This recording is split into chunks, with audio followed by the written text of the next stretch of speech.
Y saber que Elías, en primer lugar, apareció en un momento muy difícil para Israel.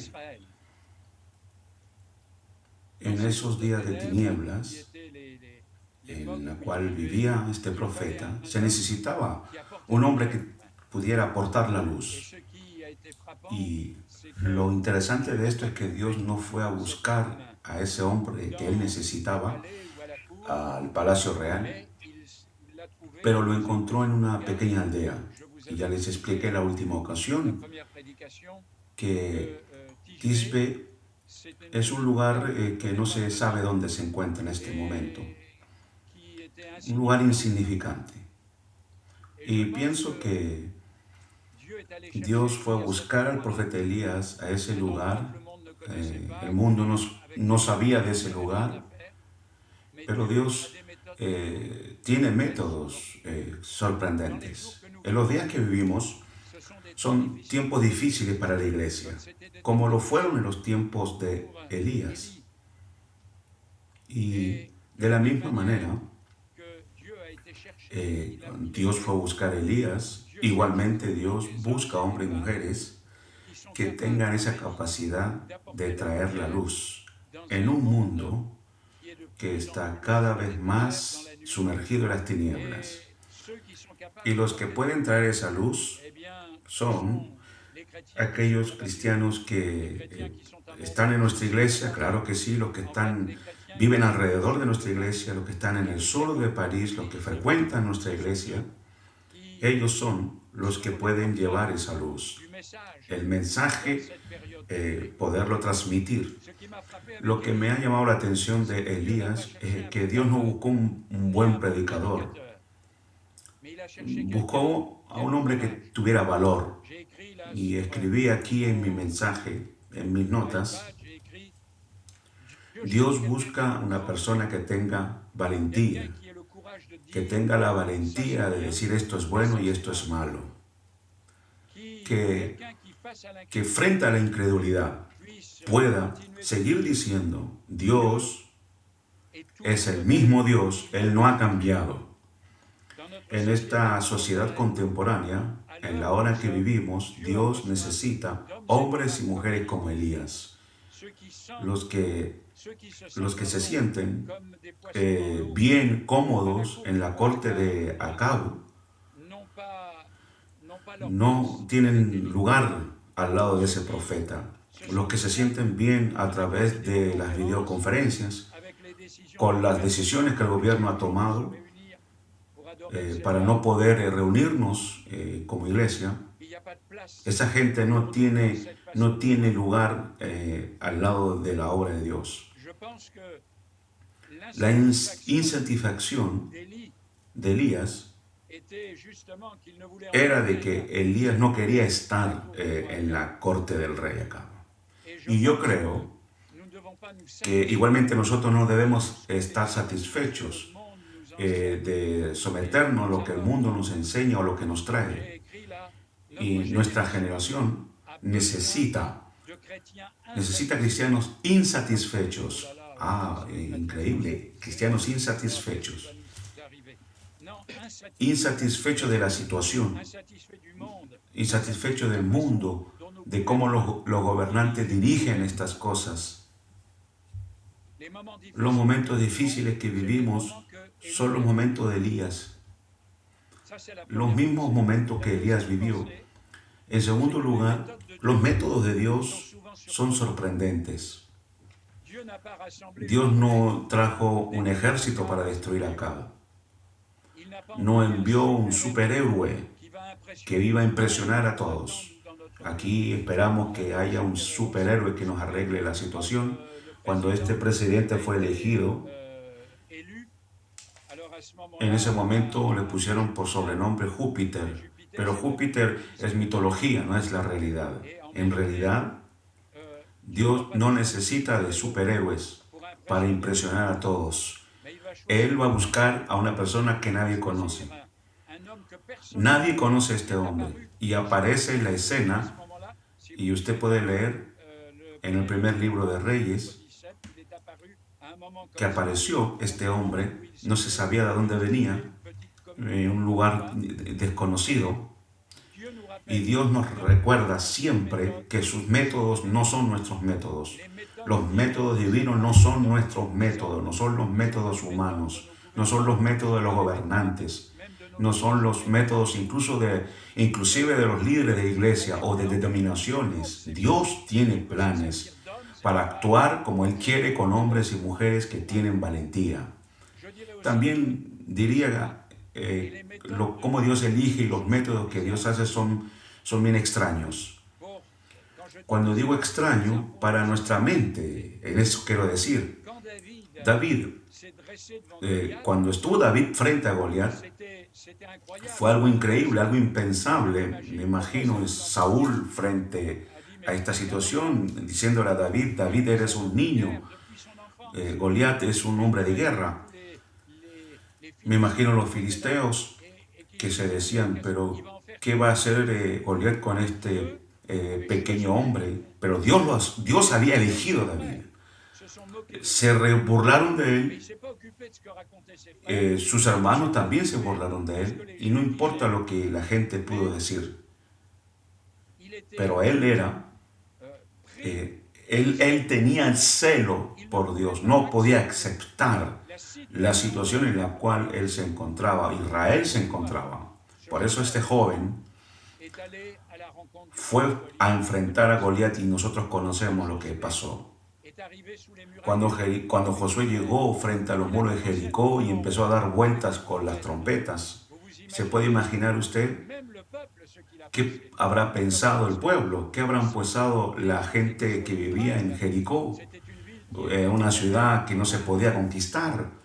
Los muros eran muy gruesos, podían correr carretas de caballos, 3 o 4 a la par.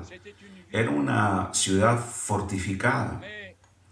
Pero Dios tiene medios que nosotros no tenemos. Lo que Él busca es hombres o mujeres que quiere usarlos para atribuir los medios que Él quiere. No miremos tanto si estamos calificados o no. No se detenga frente a esa dificultad.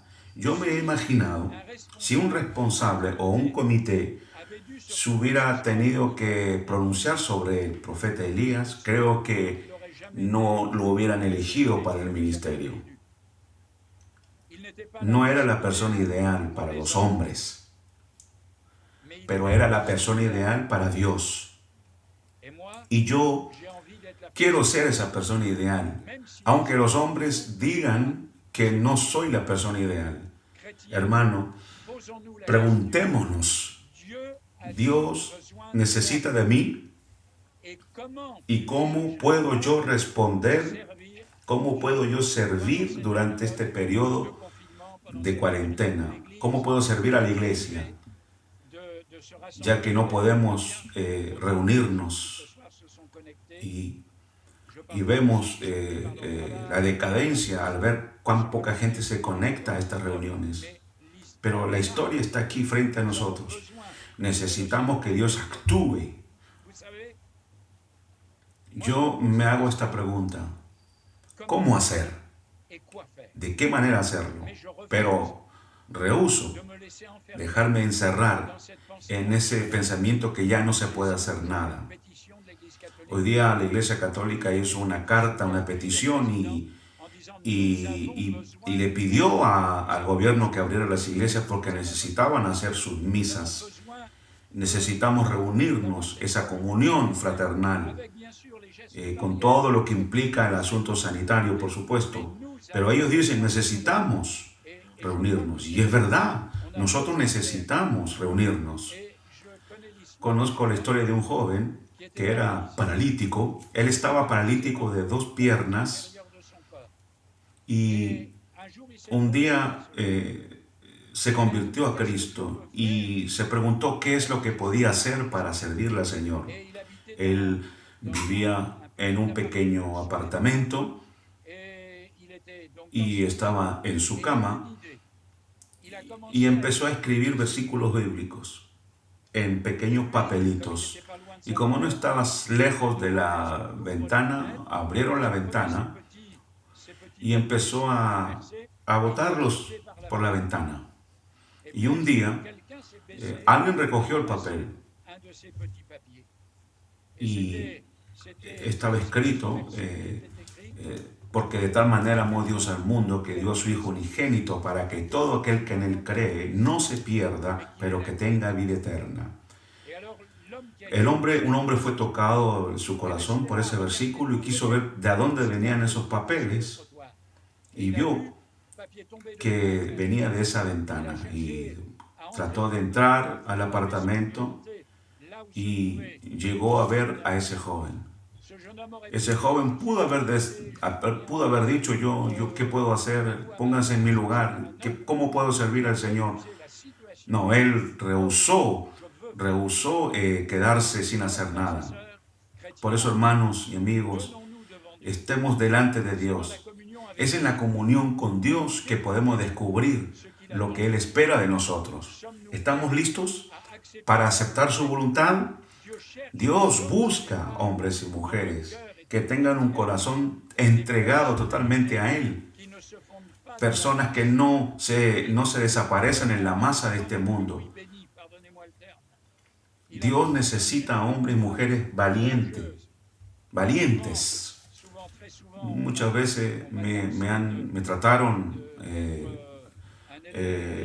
un electrón libre en Reims, la ciudad de Reims. Me dijeron que yo era un pastor que vuela no identificado, porque siempre rehusé creer que Dios haya cambiado. Nosotros hemos cambiado, pero Él no cambia. Entonces, ¿cuál es nuestro papel que debemos realizar frente a esta situación? Debemos estar en el lugar que Dios nos ha llamado a estar. Aunque usted piense que en su pequeña esfera, en pequeño micromundo suyo, usted no tiene fuerzas, no se deje influenciar por lo que siente. Le quiero contar una historia. En un liceo había un grupo de estudiantes que hacían teatro y en algunos había un grupo que les gustaba hacer teatro y había un pequeño jovencito que le gustaba mucho hacer teatro. Y este joven tenía mucho talento para hacer teatro. Podía hacer cualquier papel.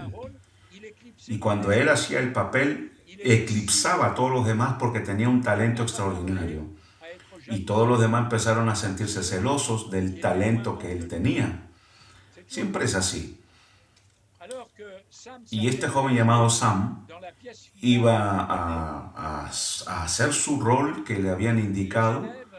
Los jóvenes fueron a ver al director y le dijeron que no estaban molestos con este joven. Entonces el director, para poder tranquilizarlos, le dijo, bueno, voy a darle un papel a Sam, un papel pequeñito. Él va a estar de pie como un jefe de camarero, de pie sin que haga absolutamente nada. Así ellos se calmaron, no va a hablar, solo va a estar de pie como en una estatua. Adivine lo que sucedió. Sam obtuvo el mejor precio, la mejor recompensa por ser el mejor actor. Él no dijo ni una palabra, pero todas sus expresiones, sus caricaturas, sus movimientos, todos fueron excepcionales. En realidad, los que votaron por él dijeron, sin él, la pieza de teatro hubiera sido un fracaso. Aunque no hubiera hablado, no habló, no hizo nada más estar de pie, cierto, algunos movimientos, no, él salió adelante a pesar de eso. Y él no se dijo, bueno, yo no voy a poder hacer gran cosa, entonces ya no hago nada. No, lo rebajaron, pero aún así, él hizo lo que le pidieron.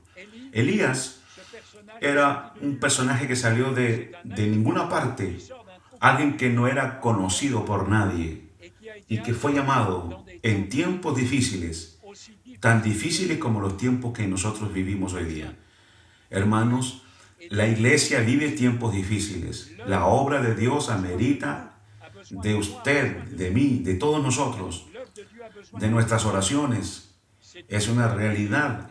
Necesita nuestras ofrendas. También eso es una realidad. Dios necesita también de nuestra valentía. Reflexionen en estos puntos. Veamos alrededor de nosotros la gran necesidad que hay. Y Dios sigue buscando hombres y mujeres que le sirvan. Elías va a anunciar un mensaje terrible. Él va a decir en el primer libro de Reyes 17, ahí donde apareció, le dijo en Tisbe, Galat, y le dijo a Acab: tan cierto como vive el Señor Dios de Israel, aquí, a quien yo sirvo, te juro que no habrá rocío ni lluvia en los próximos años hasta que yo lo ordene. Entonces las palabras del Señor vino a Elías y le dijo: apártate de aquí y vuélvete al oriente y escóndete en el arroyo de Querib, que está frente al Jordán. Beberás del arroyo, y yo he mandado a los cuervos que te den allí de comer. Y él fue e hizo conforme a la palabra de Jehová. Se fue y vivió junto al arroyo de Querib, que está frente al Jordán. Esto nos revela algo terrible. Es la sequedad, la sequía espiritual de nuestras iglesias, e incluso de nuestros movimientos de denominaciones. La sequía espiritual del creyente, la estamos viendo. Debemos ser como Elías. Si usted lee el texto, Dios no le dijo que hiciera lo que él está haciendo. Dios no le dijo: profetiza y haz esto. Pero Elías ya no soportaba más la situación pagana en que él vivía. Qué extraordinaria oración la de Elías. Santiago en su epístola, él va a decir que Elías era un hombre de igual naturaleza que la nuestra. Oró insistentemente, oró para que no lloviera. Y no llovió. No llovió durante 3 años y 6 meses. Oró de nuevo y el cielo volvió a dar la lluvia. Vea usted, yo no creo que Elías haya recibido una revelación, pero él estaba en acuerdo con la voluntad de Dios. Él veía la situación como Dios la veía. Elías estaba en acuerdo con Dios. Y la oración que se cumple es la oración que depende de Dios, que está en dependencia de Dios. Y el depender de Dios es una fuente de poder. Es la fuente de poder del profeta Elías. Depender de Dios. Orando en ese sentido, el profeta solo ratificaba la amenaza de parte de Dios. Elías era celoso por su Dios, igual que David. Era el celo por Dios que animaba a David frente a Goliat. Tú vienes contra mí con espada y con ejército, como si yo fuera un perro. Pero David dirá: yo vengo contra ti en el nombre de Jehová de los ejércitos, el cual tú has insultado. Increíble. Dios decide actuar después de esa oración, después de ese enfrentamiento. Oran según lo que Dios siente en el momento. Y la oración fue contestada porque Dios sabía que era el tiempo de actuar y estaba en total acuerdo con la oración de aquellos hombres. ¿Somos nosotros capaces, como cristianos, de hacernos esa pregunta? ¿Por qué Dios permite esta pandemia? ¿O solo estamos inquietos para ver cómo nos vamos a proteger y no morir? ¿Estamos conscientes que es el tiempo de Dios de sacudirnos, que es el tiempo de Dios de sacudirnos del letargo espiritual? O quizás la liturgia nos trajo ese letargo. La primera orden que Dios le da a Elías, creo que son en estos dos puntos se centra la vida de Elías. Número 1, ve y escóndete. Es una orden difícil de obedecer. Más difícil es cuando somos hombres de acción. Para mí es difícil. Cuando Dios dice, ve y escóndete. Yo no quiero esconderme. Cuando uno es líder y ama la actividad, difícil es esconderse. Sobre todo cuando somos extrovertidos. Pero debemos aprender que antes de presentarse, de ser visto, hay que esconderse. Es decir, hay que estar frente a Dios en primer lugar, en la presencia de Dios. Debemos aprender el ministerio de la oración y de la meditación. Debemos aprender el valor de una vida escondida, de una vida en relación con el Señor y reflexionar nuestras convicciones en nuestra entrega a Dios. Antes se cantaba un cántico antiguo, son viejos cánticos, pero como yo lo digo, esos cánticos son como yo, son viejos pero sólidos. Y había un cántico que decía de esta manera, a tus pies, divino Señor, a tus pies, divino Señor, y quiero leerles una estrofa de este himno, y dice de la manera siguiente, todos los ruidos hagan silencio, tú mi maestro, háblame, y en reflexión en tu presencia, mi alma espera en ti, ve y escóndete en el torrente, y veremos en la próxima predicación lo que Elías va a hacer en el arroyo. Y la otra orden es, va y muéstrate. Ese es el servicio público. Debemos estar listos a quedarnos en la tranquilidad de la reflexión, en la espera, pero también debemos, luego de la espera, ser capaces de mostrarnos, de servir, de ir hasta el rey como lo hizo Elías. Pero antes de llegar acá, pasa primero por diferentes experiencias. Yo pienso personalmente que la iglesia debe despertar. La iglesia debe despertar. Debemos poder estar en la presencia de Dios, pero también actuar. Dije que iba a terminar. Quiero darles un último pensamiento. Elías va a estar escondido en el arroyo de Querib. ¿Por qué Dios envía a este hombre allá? ¿Por qué esa cuarentena? ¿Por qué esa prohibición de juntarnos? Elías no hubiera sido mejor que hubiera estar mejor en la corte de Acab. ¿No era más lógico?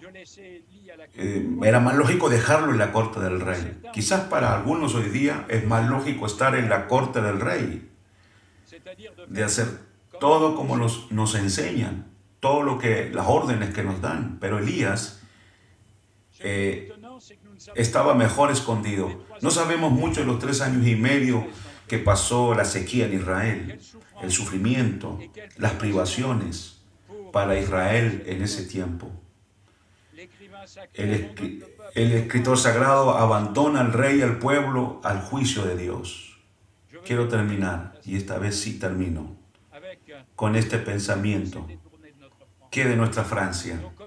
Nuestros contemporáneos le dieron la espalda a Dios y a la fe. Las iglesias no les son útiles. Seremos útiles solamente a aquellos que escuchan como Elías escucharon. Todas esas tergiversaciones de estos grandes de este mundo, toda esta agitación de esta enfermedad y esta pandemia, dejémoslo al rey, a su corte, que haga lo que quiera. Y Dios deja en manos del juicio a Israel. Y hoy día igualmente el mundo está en manos del juicio de Dios. Pero Dios va a cuidar de su pueblo como cuidó del profeta. Va a cuidar de sus hijos, va a cuidar de los cristianos. Y dice, vas a tomar de esa agua y yo te voy a traer carne para comer todos los días. Que Dios nos bendiga y bendiga estas palabras que son mal dichas, pero que Dios las bendiga y nos ayude. Que Dios les bendiga. Amén. Gracias, Señor, por tu palabra, porque tu palabra es la verdad. Saca todo lo que era superfluo de lo que acabo de decir y que tu palabra pueda producir el efecto en los corazones. Señor, no quiero ocuparme de otros, sino de mí mismo. Haz de mí un Elías, un hombre que se levanta, un hombre que no tiene temor, un hombre con valor cuando se trata de defender tu verdad y tu palabra. Que no bajemos los brazos y que la iglesia se levante y que haya en medio de nosotros verdaderas conversiones, verdaderos milagros. Señor, tú que no has cambiado, actúa ahora. Estamos aquí, estamos dispuestos a pelear la buena batalla de la fe. Gracias por estos momentos. Bendice los que oyen este mensaje y los que escucharán en internet. Que tu gracia sea sobre nosotros en el nombre de Jesús. Amén.